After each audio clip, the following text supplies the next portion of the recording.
Agora a gente te conta que depois da publicação de resultado do terceiro trimestre, as ações da Casas Bahia caem mais aí de 3% nessa quinta. A gente vai repercutir um pouco mais sobre esse cenário, entender um pouco sobre esse resultado com Gabriel Sucar, diretor de Relações com Investidores da Varejista. Tudo bem, Gabriel? Muito bem-vindo aqui no Money. Obrigada por conversar com a gente. Boa tarde. Boa tarde, obrigado pelo convite. Queria muito entender e olhando nossos dados que vocês divulgaram, a gente está falando de um terceiro trimestre que vocês reportaram um movimento aí, se a gente for levar em consideração, tá, um cenário das principais alavancadas de crescimento e olhando para esse crescimento específico, vocês estão falando de mix de vendas, canais digitais, loja física, novos mercados. O que vocês estão focando nessa hora, na hora de pensar em crescimento de receita líquida de 6,9 bilhões, o que no fim das contas dá 7,3%, né, de crescimento. Eu queria entender onde que vocês estão acreditando essa melhora. Perfeito. A gente teve um resultado, teve um componente muito importante que foi crescimento em todos os canais. Então, quando a gente olha para as lojas físicas, a gente teve um resultado de crescimento bacana, ali perto de 5,9%, olhando para receitas líquidas 5,0%. Quando a gente vê o e-commerce, a gente vê um e-commerce puxando mais ainda essa receita. O e-commerce cresceu 2 dígitos, então a gente vê tanto no canais que o estoque meu é próprio, quanto na parte de marketplace, que a gente tem um sortimento complementar, tivemos um desempenho muito expressivo.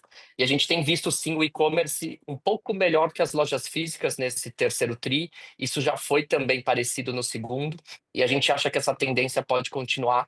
Então, a gente entende que foi um bom trimestre do ponto de vista de ganho de mercado, de execução do nosso trabalho aqui de 2 anos e meio já num plano de transformação, com aumento de rentabilidade.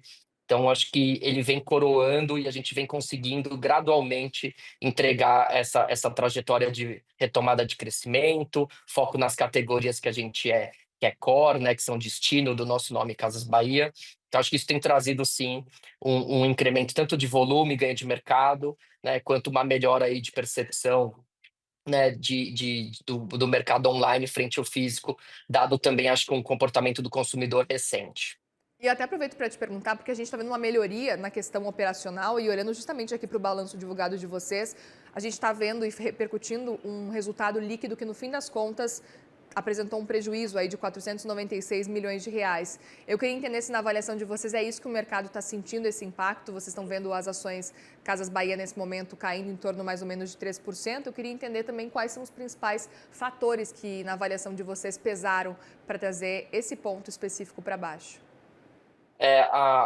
A gente tem melhorado muito a rentabilidade da companhia na parte operacional.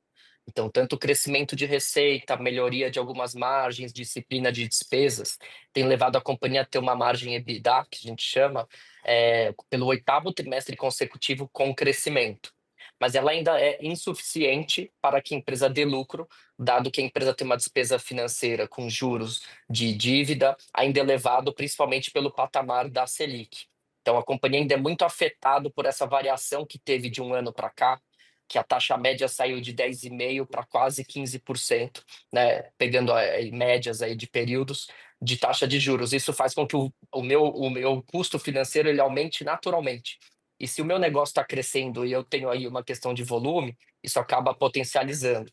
Então, acho que a companhia está na trajetória correta de ir melhorando margem, mas ela ainda é insuficiente para cobrir essa despesa financeira para dar lucro.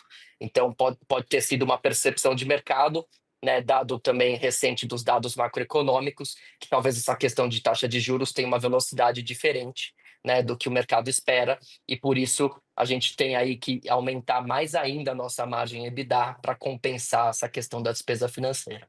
Essa é uma estratégia que vocês devem seguir, inclusive, para o próximo trimestre, levando em consideração que a taxa de juros deve ficar aí pelo menos uns 2 trimestres ainda em 15%. Como é que vocês estão pensando nesse cenário aí de taxa de juros que deve continuar em 15%? Porque a previsão do mercado nesse momento é de um corte só lá por março, mais ou menos, a partir de janeiro, mas a maior parte do mercado está apostando em março.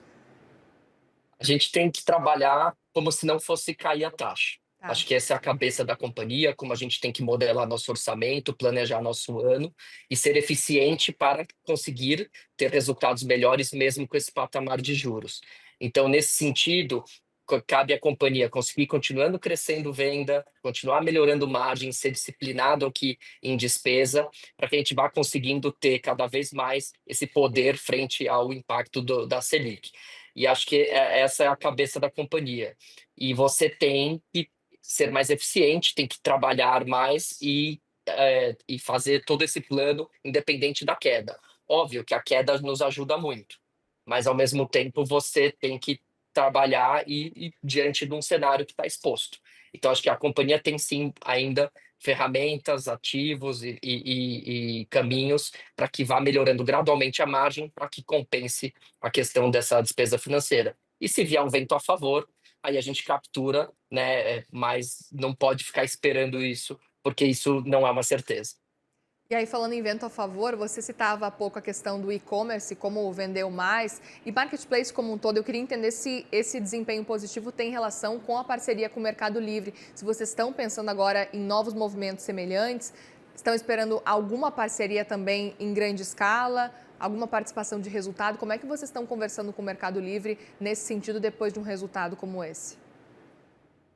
Trata-se de uma parceria comercial, então a gente está focando muito nessa troca de sinergias entre eu vender meus produtos na plataforma do Mercado Livre, usufruir do fluxo que é muito forte e grande dentro da plataforma deles, ao mesmo tempo eu faço a logística e tenho ganhos, né, muito expressivos de diluição de custo fixo dessa estratégia.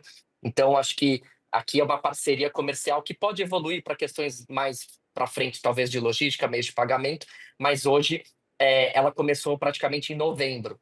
Então a gente está no comecinho dessa iniciativa, está indo super bem, a gente tem ido muito bem aí nos rankings de venda dentro da própria plataforma. Agora, não só por isso que a gente estava indo bem no e-commerce, eu acho que foi uma mudança aqui do consumidor, talvez o consumidor core de loja física ele esteja um pouco mais apertado por conta de macroeconomia, elasticidade do cliente que compra online, ela é um poder de compra um pouco maior. Acho que isso está sobressaindo nesse momento. Também muitas plataformas, né, outras além de Mercado Livre, Casas Bahia, têm feito muitas promoções online. Então isso está trazendo muito fluxo para o canal de e-commerce, mas quando ele procura um item que eu sou destino, eu acabo convertendo. A gente tem visto isso, a nossa conversão tem aumentado e também o fluxo no e-commerce. Então tem ajudado a companhia para que a gente cresça via esse canal. Acho que é muito nessa frente. E aí, o quarto trimestre, a gente tem que esperar um pouco mais para capturar os resultados junto com a parceria, que ela começou faz alguns dias. Perfeito, Gabriel. Mas a gente está otimista. Tá? Perfeito, isso aqui é importante. E eu queria, Gabriel, também aproveitar e perguntar como é que vocês estão enxergando o cenário especificamente para as lojas físicas, porque a gente tem visto esse movimento do consumidor como um todo, uma mudança de comportamento mesmo, comprando muito mais online, talvez tenha sido um movimento aí da pandemia que deixou essa sequela no fim da gente comprar muito mais online. E eu queria muito saber a sua percepção diante dessa previsão. Qual é a visão de vocês para as lojas físicas? Vai ser mais showroom? Vai ser aquela coisa de chegar e retirar? Como é que vocês estão enxergando os próximos passos das lojas físicas? Ou, na avaliação de vocês, ainda dá tempo de expansão, de crescer ainda mais essas lojas? Perfeito. Eu acho que o momento da companhia é de não expansão de lojas ainda, dado que a gente ainda tem essa questão do resultado financeiro, a questão da lucratividade que a gente espera, mas né, atingir aí no médio prazo. Agora, o comportamento do consumidor ele mudou bastante, mas ainda tem um público muito grande de loja física, praticamente 45, 50% do mercado de eletrodomésticos e móveis ainda é dentro da loja física.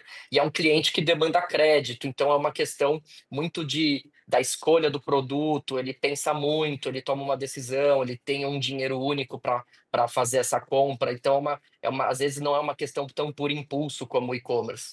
E a gente vê ainda muito mercado, no futuro acho que ainda tem espaço para ter mais lojas físicas, mas acho que a omnicanalidade é o nome do jogo. Então, você ter a melhor proposta de valor para o cliente, independente do canal, acho que é isso que vai ganhar o jogo, é aqui que a gente está apostando, e a gente tem que ter tanto o ambiente online quanto o físico preparado para esse cliente que pode até um dia comprar online, outro dia ir na loja, olhar o produto. Então, acho que as nossas ferramentas estão super, né, conectadas para esse perfil de cliente, e acho que esse é o caminho que a gente vai adotar, focando nos dois.